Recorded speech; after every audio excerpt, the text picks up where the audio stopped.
Bom, eu sou professor de Epidemiologia e Medicina Preventiva, tenho dedicado ao longo destes ano, perdi o tempo, uns 30 e tal anos, dedicar-me à investigação nas áreas epidemiológicas e tenho dado um grande contributo para o desenvolvimento desta disciplina, que é uma disciplina transversal e de uma importância vital nas ciências médicas e da saúde, na medida em que consegue, de facto, fazer a síntese do conhecimento disperso pelas várias áreas da medicina e das outras áreas da saúde e, ao mesmo tempo, contribuir para as metodologias.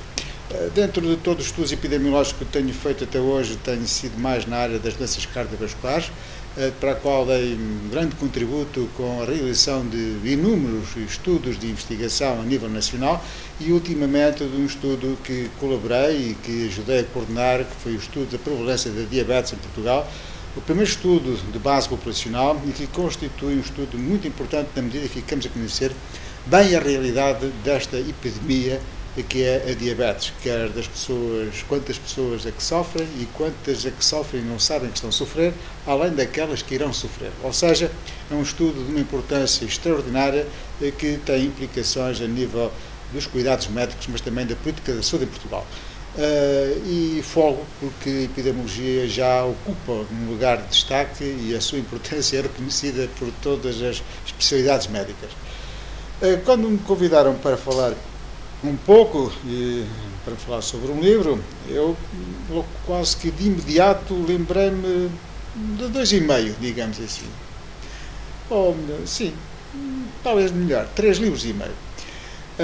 A primeira vez que eu vi um livro, porque eu vivi e cresci numa pequena aldeia, e estava para entrar na escola, e lembro-me que à noite tive uma crise de anginas e fui ao enfermeiro que lá havia, o Pedrinho. O Pedrinho era uma pessoa imponente, de uma voz tão entroante, fazia e curava tudo e todos, de maneira que mal me chegou, mostrou-me, estás a ver este? E era uma zaragatoa, com um bocado de algodão, estás a ver este líquido? Vou-te pintar a garganta. Olhei para aquilo, fiquei um pouco assustado, mas vou-te contar uma história. Mas qual história? Já ouviste a história do Pinóquio? Não conheço a história de nenhum Pinóquio. Olha, é uma história que está naquele livro. E apontou para cima da secretária. Enquanto ia-me pincelando a garganta, eu que não sabia ler nem escrever, conhecia só algumas letras, ouvia atentamente a história e fiquei encantado.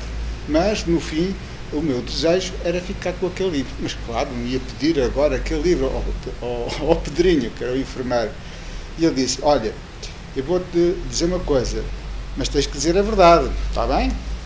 Custou-te, se disseres a verdade, eu dou-te aquele livro. Era o livro do Pinóquio. Custou-te alguma coisa? E eu pus logo a mão no nariz e disse, não custou nada, para ver se recebia o livro. Então toma. E ele disse, toma. E eu agarrei no livro e até casa, eu vivia ali perto de 100 metros ou 200 metros, fui com o livrito, que nunca tinha visto um livro daqueles, E, de facto, cheguei a casa e perguntei aos meus pais se o nariz estava muito comprido. E o meu pai disse, está um bocadito. Não muito, mas está um bocadito. Mas isso amanhã passa. E fiquei com aquele livro. Conhecia algumas letras, mas nunca sabia ler, porque tinha entrado na escola naquele ano. E foi o primeiro livro que eu li, quando aprendi a juntar as letras. Nunca mais me esqueci, foi do Pinóquio. E depois, a partir daí, li muitos livros, gostava muito de ler banda desenhada, meu pai comprava vários livros, e um dia, tinha uns 11 anos, foi na véspera de Natal, uns primos meus disseram, amanhã vens cá para buscar a tua prenda. É um livro do Emílio Salgari.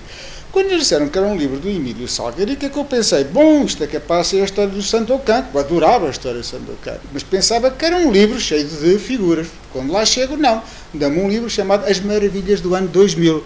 Abro o livro e não vejo nenhuma figura. Até se não tem figuras não presta, pensei eu. Fiquei muito triste, deixei o livro em cima da mesa e só ao fim do dia, quando voltei para casa, aquilo veio, mas um pouco triste e aborrecido, porque tinha recebido um livro que não tinha figuras, para agora ia agora ler aquilo. O que é certo é que comecei a ler o livro. E foi o primeiro livro que eu li, sem figuras, e adorei, porque falava da história de homens congelados, que depois foram acordados no ano 2000, e o ano 2000 ainda vinha longe, e o ano 2000 seduzia-me uma história. A única coisa que eu não gostei muito na história do livro de Maravilhas do ano 2000, do Emílio Salgari, foi o facto dos cientistas terem enlouquecido em Lisboa por causa da eletricidade. Aí é que fiquei um pouco desconfiado e perguntei como é que a eletricidade pode fazer loucura. Bom, mas foi o primeiro livro, mas nunca mais me esqueci, esse primeiro livro que marcou muito a minha infância. Depois eu tinha dezenas ou centenas, para não dizer mais, de livros para poder falar. Mas há dois, por isso é que agora já contei um, o primeiro não conta, porque é meio livro. Foi um dia, foi até no ano passado, há 2 anos, no verão, eu gosto muito do Oscar Wilde e não tinha lido ainda o De Profundis. E li aquele livro. E realmente é um livro que faz a felicidade de quem o lê, à custa da infelicidade de quem o escreveu. E realmente é notável como é que a infelicidade de alguém pode ser a felicidade de outra. E foi como aconteceu ao ler aquele livro que realmente me marcou e fiquei com algumas frases na minha mente que nos marcam muito. Um homem, para ser feliz, pode estar sozinho, como eu estava na prisão, mas para isto basta ter um livro, basta ter uma flor e basta ter a lua. E realmente, quando estava a ler o livro, estava a ver a lua de agosto. Como sabem, a lua mais linda do ano é em agosto. É o ar mais bonito durante o dia, o nascer da lua. E de facto marcou muito De Profundis, realmente. O outro livro é um livro que me marca muito e que marcou muito. E que de facto tenho dificuldade em encontrar um outro que me tivesse marcado mais do que este. É um livro de um prémio Nobel, o Knut Hamsun, que foi norueguês, que escreveu várias obras, entre as quais um intitulado A Fome. Aquele livro impressionou-me porque é um pouco autobiográfico, na medida em que esse livro retrata a figura de um cronista que quer ser reconhecido, o seu valor como tal, e que passa fome, mas a fome de uma forma incrível.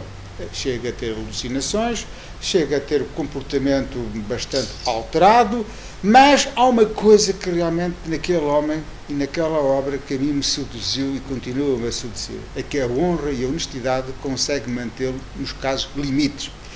E eu, como médico e como conhecedor um pouco da natureza humana e também adoro muito a evolução, os estudos de medicina darwiniana, etc., não há dúvida nenhuma que, de todos os determinantes do nosso comportamento, o mais forte, o mais violento é a fome. Aliás, é perante a fome que se pode revelar muito dos seres humanos. E a história está cheia realmente de exemplos relativamente a esta temática. Mas naquele livro, como é que é possível alguém, atingindo o extremo, enfim, das carências alimentares, consegue ser-se honrado e honesto? É uma lição muito interessante, na medida em que são poucos os seres humanos capazes daquilo, de ter aquele comportamento.